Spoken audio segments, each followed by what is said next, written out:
TSV के नए update के साथ मैं हूं रूपचंद्र झा। इस समय आप अपनी स्क्रीन पर एक पीडीएफ फाइल को देख रहे हैं। ये शिक्षा विभाग से संबंध रखता है। शिक्षा विभाग के सभी कर्मियों को बिहार सरकार अपना पूर्ण राज्य कर्मी का दर्जा दे चुकी है और ये पत्र जो है तालीमी मरकज और टोला सेवक, जिसको शिक्षा सेवक और शिक्षा सेवक ही कहा जाता है, तो कुल मिलाकर ये पत्र उच्च स्तरीय कमेटी की अनुशंसा का है। इस संदर्भ में हम आपको विस्तार से बताएंगे, लेकिन उससे पहले एक और पत्र हम आपको दिखाते हैं।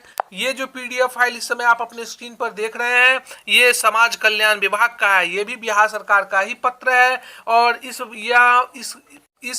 विभाग में आंगनवाड़ी सेविका सहायिका से काम लिया जाता है, उस संदर्भ में ये पत्र है। लेकिन इस कार्यक्रम में काम करने वाले कर्मी को पूर्ण राज्य कर्मचारी का दर्जा प्राप्त नहीं है। बिहार सरकार इनको अपना कर्मचारी नहीं मानती है। ये कार्यक्रम केंद्र प्रायोजित कार्यक्रम है, भारत सरकार द्वारा संचालित किया जाता है। यहाँ तक कि इनके मानदेय को भी भारत सरकार ही मुहैया कराती है। तो इन दोनों विषय पर हम विस्तार से बातें करेंगे, लेकिन पहले जान लेते हैं पटना में कल क्या कुछ हुआ।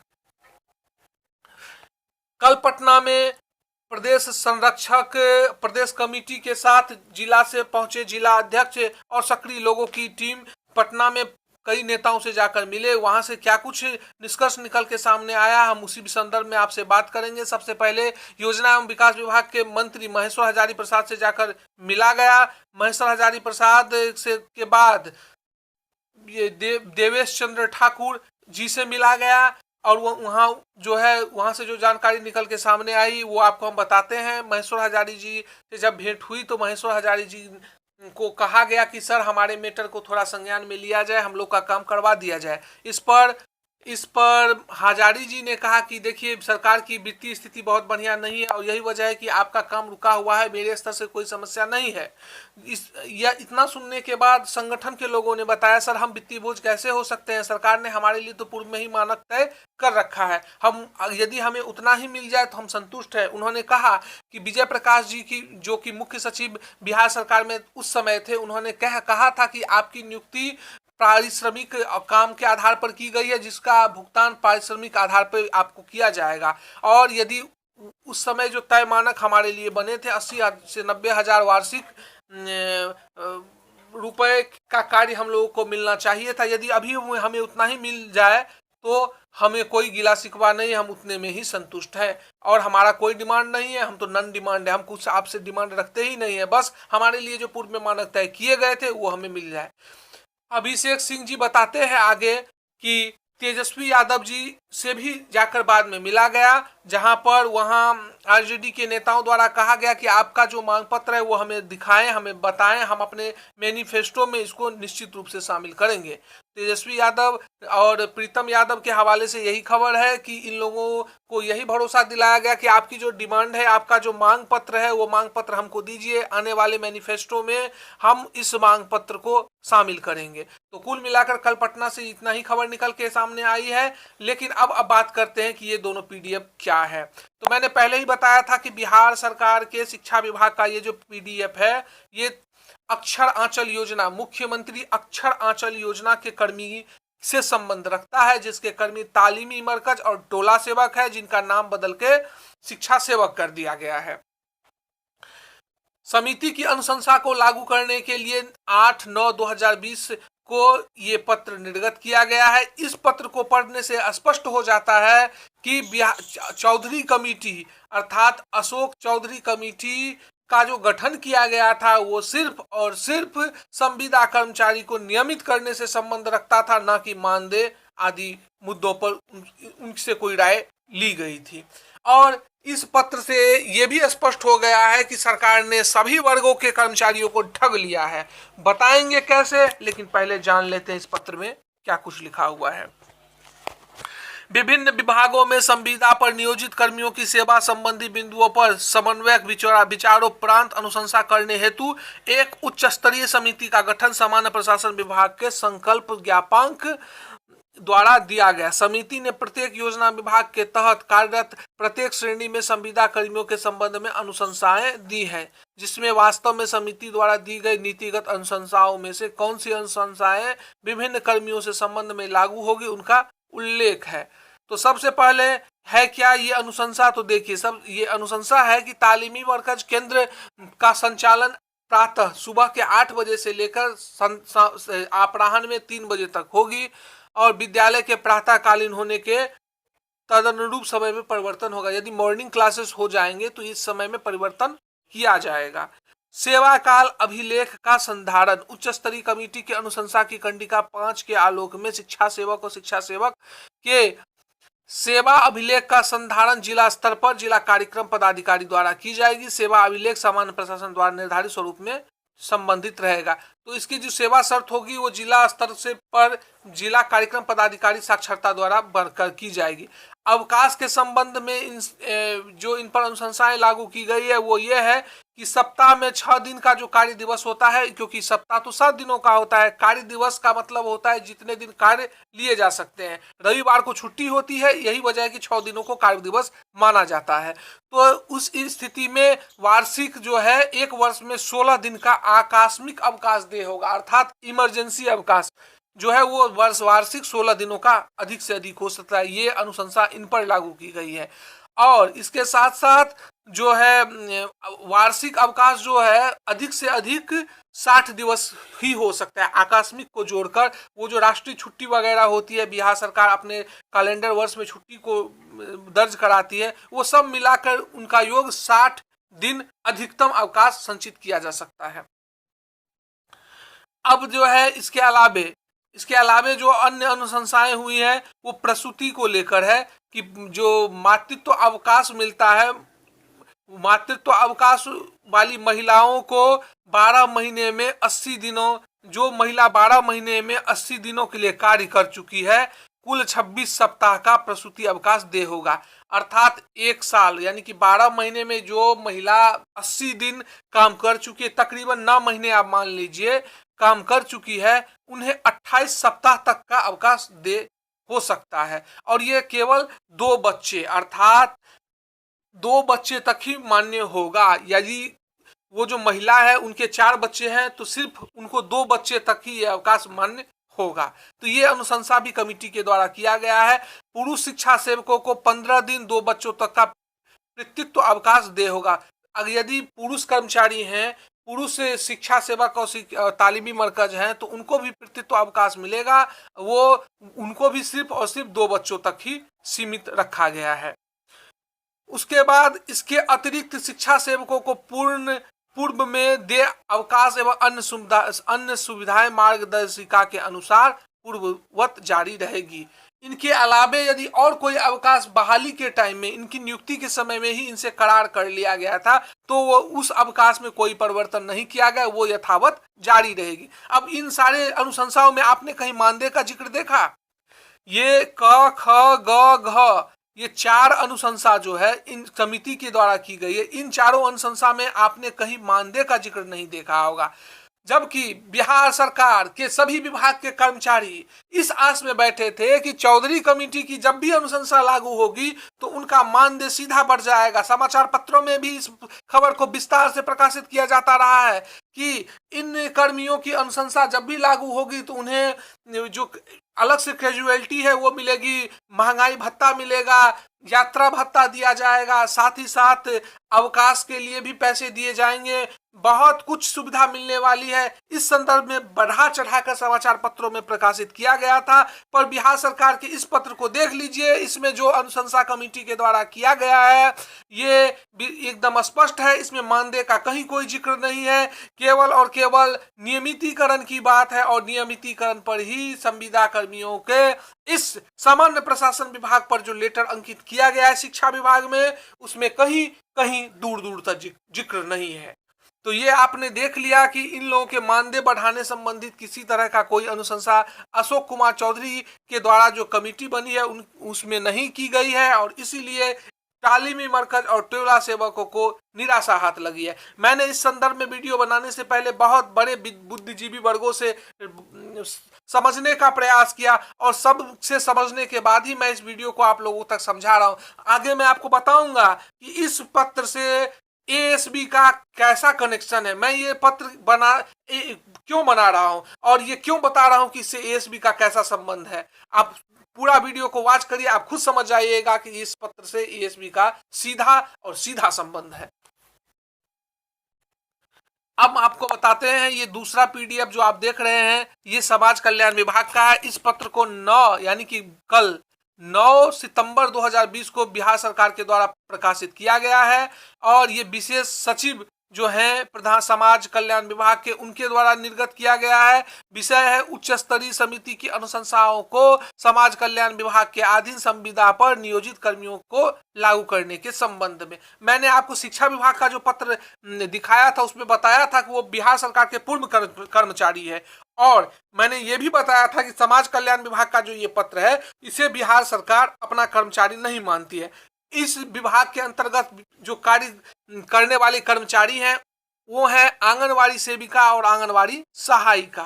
तो इनको बिहार सरकार अपना कर्मचारी नहीं मानती है और इसका कारण ये बताती है कि केंद्र प्रायोजित कार्यक्रम है, अर्थात केंद्र प्रायोजित कार्यक्रम होने के कारण इस कार्यक्रम में काम करने वाले कर्मी सीधा भारत सरकार को रिपोर्ट करते हैं और यहां तक कि इनको मानदेय में जो राशि दी जाती है वो भी भारत सरकार द्वारा ही मुहैया करवाई जाती है।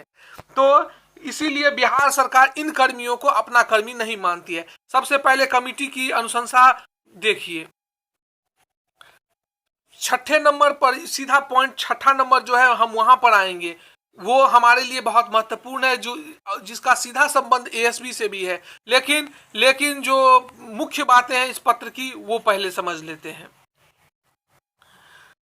संविदा कर्मियों को सेवानिवृत्ति की आयु तक अथवा योजना अवधि जो भी पहले हो कार्य करने के संबंध में, ये जो संविदा कर्मी है ये समाज कल्याण विभाग के, इनकी योजना जो है ये योजना ऐसा नहीं है कि लाइफ टाइम के लिए है। ये जो कार्यक्रम बना था उसमें अनिश्चित काल के लिए इस कार्यक्रम को चलाने की कोई बात नहीं हुई थी। बस सीधी सी इतनी बात थी, ये कार्यक्रम चलाया जा रहा है और समय समय पर इनकी सफलता को देखते हुए इसका एक्सटेंशन किया जाएगा। उसी का उल्लेख इसमें लिखा हुआ है कि या तो यदि इसका एक्सटेंशन होते रहता है तो उस कार्यक्रम में काम करने वाले कर्मचारी जब 60 वर्ष के हो जाएंगे तो स्वतः ही सेवानिवृत्त माने जाएंगे, और यदि ये कार्यक्रम लंबे समय तक नहीं चलता है, अगर 10 साल 5 साल 20 साल ऐसे चला तो 20 साल के बाद कार्यक्रम के बंद होने के साथ ही योजना में कार्य करने वाले कर्मचारी स्वतः ही निष्क्रिय मान लिए जाएंगे, क्योंकि योजना ही बंद हो गई और अतः उस योजना में काम करने वाले कर्मी स्वतः निष्क्रिय माने जाएंगे, हटा दिए जाएंगे। तो कुल मिलाकर यही उल्लेख है, संविदा कर्मियों को सेवानिवृत्ति की आयु तक अथवा यदि वो 60 वर्ष तक हो जाए कार्य करते करते तो अपने खुद हट जाएंगे, नहीं तो योजना अवधि यानी योजना की अवधि 60 वर्ष से पहले खत्म हो जाएगी तो उस अवधि में भी इनको हटा हुआ मतलब निष्क्रिय, योजना समाप्ति के बाद इनको निष्क्रिय सदस्य मानते हुए इनसे अब कोई काम नहीं लिया जाएगा, जो भी पहले लागू हो उस कार्य करने के संबंध में। तो पहली बात तो यही है। दूसरा क्या है? दूसरा है आकस्मिक अवकाश। आकस्मिक अवकाश वो जो है सप्ताह में 5 दिन कार्य दिवस होने की स्थिति में 1 वर्ष में 12 दिन एवं सप्ताह में 6 दिन कार्य दिवस होने की स्थिति में 16 दिन आकस्मिक अवकाश दे होगा। यहाँ पर देखिए आईसीडीएस केंद्रों में कभी कभी सप्ताह में 5 कार्य दिवस का भी कार्य लिया जाता है, कभी कभी 6 कार्य दिवस का। तो 5 दिवस कार्य वर्ष होने पर सप्ताह में 12 दिन की छुट्टी दी जाएगी, वर्ष में 12 दिनों की आकस्मिक छुट्टी दी जाएगी, और यदि सप्ताह में 6 दिन का कार्य दिवस इनसे लिया गया तो 16 दिन का आकस्मिक अवकाश दे होगा। यहाँ पर स्पष्ट जान लीजिए कि बिहार सरकार ये क्यों नहीं स्पष्ट लिख पाई कि हम उनसे सप्ताह में 5 दिन या सप्ताह में 6 दिन का काम लेंगे। इसलिए नहीं लिख पाए क्योंकि ये बिहार सरकार के अधीन नहीं है, ये भारत सरकार के अधीन है, ये कार्यक्रम भारत सरकार द्वारा संचालित होती है। तो बिहार सरकार ये नहीं लिख सकती कि हम उनसे कभी भी सप्ताह में 5 दिन लेंगे, सप्ताह में 6 दिन का काम लेंगे। भारत सरकार के तय मानक ही के आदेश पर ही बिहार सरकार उसको फॉलो करती है। यदि भारत सरकार कभी इनसे सप्ताह में 5 दिन का भी काम लेती है, किसी सप्ताह 6 दिन का भी काम लेती है, रविवार को छुट्टी रहता है, इसीलिए रविवार का कोई जिक्र नहीं होता है। यदि सप्ताह में 5 दिन काम इन लोगों से लिया जाएगा तो ऐसी स्थिति में वर्ष में 12 दिन का आकस्मिक अवकाश मिलेगा। यदि सप्ताह में 6 दिन का काम लिया जाएगा तो वार्षिक 16 दिन का अवकाश मिलेगा।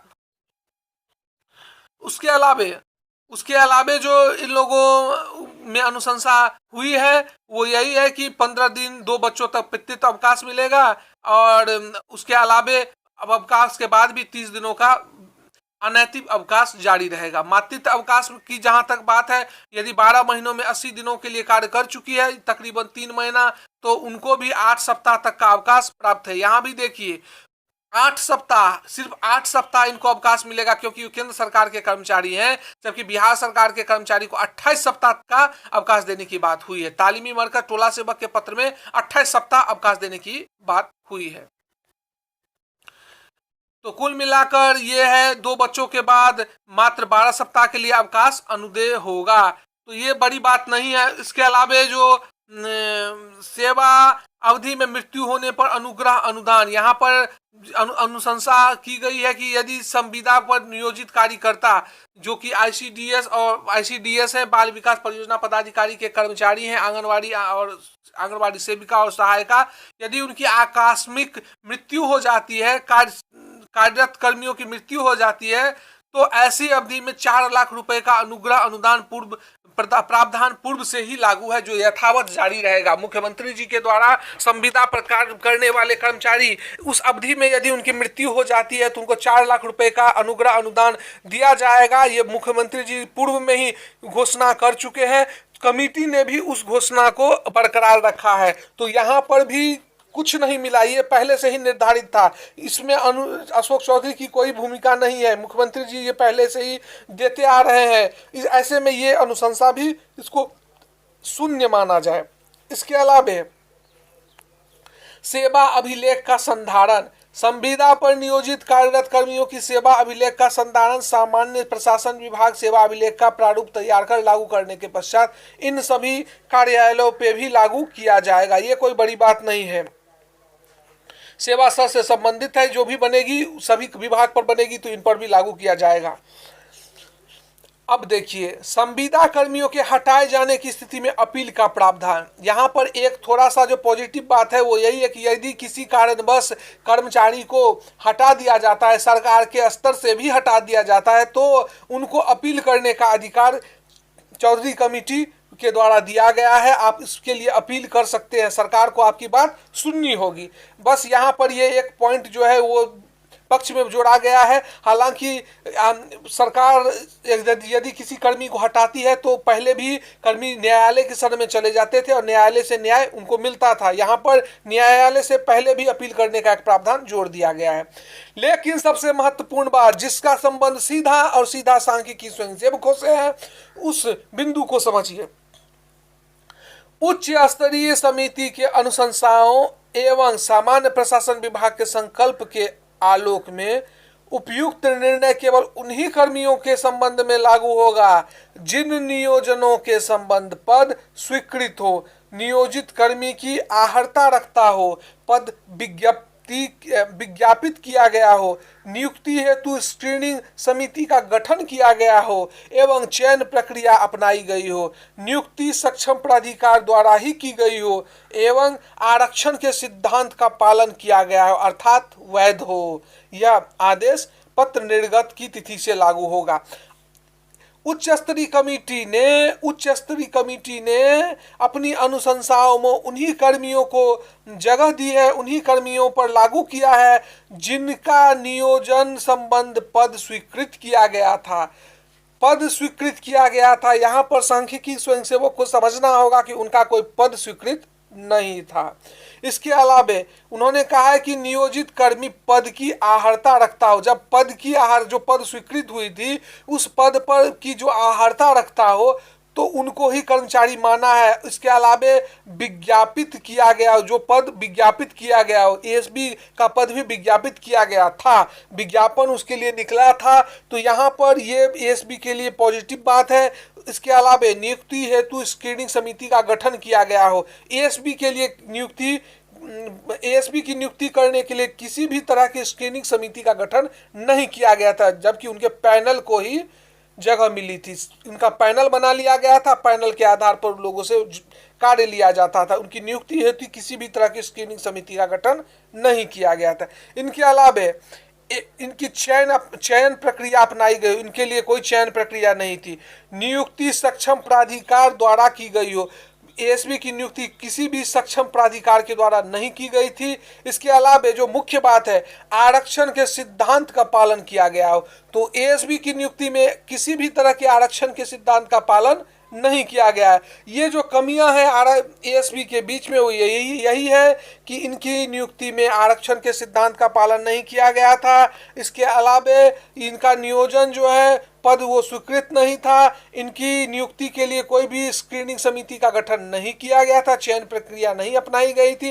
ये कमजोर पक्ष एएसपी की बहाली के संदर्भ में है, जिसको हमें स्वीकार करना चाहिए। तो कुल मिलाकर इसके अलावा समिति में इस पत्र में भी, समाज कल्याण विभाग के पत्र में भी कहीं किसी प्रकार का मानदेय बढ़ाने संबंधी कोई भी जिक्र नहीं किया गया है। तो आपने समझ लिया कि चौधरी कमेटी, अशोक चौधरी कमेटी जब गठन किया गया था, उस समय बिहार के तमाम विभाग के कर्मचारी यही कह रहे थे कि जब भी इनकी रिपोर्ट को सौंपा जाएगा और सरकार के द्वारा अनुशंसा लागू की जाएगी तो स्वतः इन लोगों का मानदेय 18,000 प्लस हो जाएगा, जो कि बिल्कुल भी नहीं है। समिति का गठन केवल और केवल संविदा पर काम करने वाले कर्मियों को नियमितीकरण करने के लिए हुआ था, न कि मानदेय बढ़ोतरी के लिए। इस पत्र से, इस 9 सितंबर 2020 अर्थात कल के पत्र से स्पष्ट हो गया है। शिक्षा विभाग और समाज कल्याण विभाग के दोनों पत्र को देखने के बाद उस पत्र में मानदेय बढ़ाने संबंधी किसी तरह का कोई अभिलेख प्रस्तुत नहीं किया गया है।